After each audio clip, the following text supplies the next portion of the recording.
नमस्कार, आपका स्वागत है आवाज न्यूज 24x7 में। Polo ground state Madhya Pradesh विद्युत मंडल के अधिकारियों ने आज कलेक्टर कार्यालय पहुंचकर अपनी मांगों को लेकर ज्ञापन सौंपा। असिस्टेंट इंजीनियर जेके वैष्णो ने बताया है कि उनकी सरकार से कुल 7 प्रकार की मांगे हैं। उन्होंने बताया है कि संपूर्ण भारत में तकनीकी शिक्षा के 3 स्तर तय किए गए थे।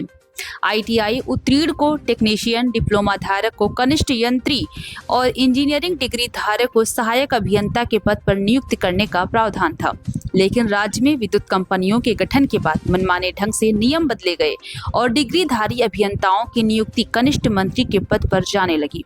अब कंपनियों में डिग्री धारकों को कनिष्ठ मंत्री और सहायक अभियंता को दोनों पदों पर एंट्री लेवल नियुक्तियां दी जा रही हैं।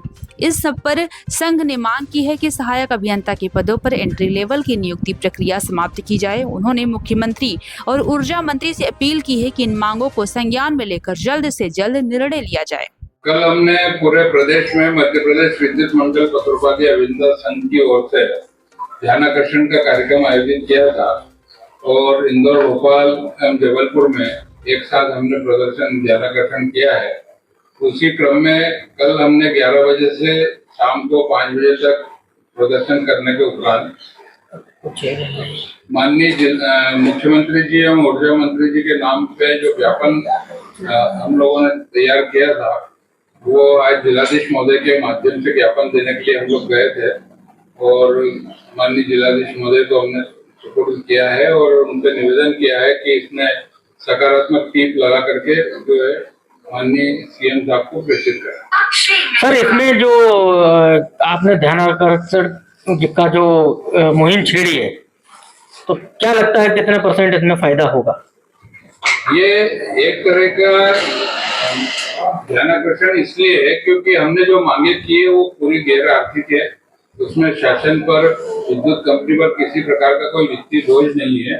केवल नियमों में बदलाव करके जो अव्यवस्था हमारे बीच में हुई है कि हमारे जूनियर इंजीनियर 33-35 साल की सेवा के बाद भी एक प्रमोशन नहीं ले पा रहे हैं।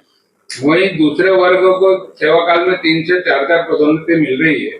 तो केवल नियमों में बदलाव करने से ये व्यवस्था ठीक हो सकती है, इसलिए हमने ध्यानाकर्षण का रखा है और माननीय CM साहब को ध्यानाकर्षण के माध्यम से अपनी बात पहुंचाने की कोशिश की है।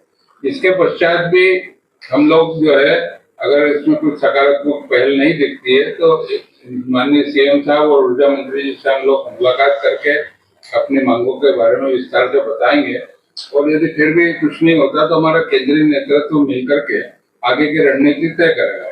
सर, आज आप कलेक्टर पे जो ज्ञापन देने गए तो क्या कलेक्टर साहब ने आश्वासन दिया है? ज्ञापन हमारा जो है कलेक्टर साहब के जो ऑफिस था उसके गेट पर आयोजित किया गया था। कलेक्टर साहब की ओर से नायब तहसीलदार साहब ज्ञापन लेने के लिए आए थे। उन्होंने ज्ञापन का वाचन करने के बाद में आश्वस्त किया है कि हम शासन की ओर से CM साहब को इनको सकारात्मक टीप लगा करके निराकरण के लिए भिजवाएंगे। आपका परिचय? मैं JK वैष्णव, महासचिव मध्य प्रदेश विद्युत मंडल पत्रोपाध्याय अभियंता।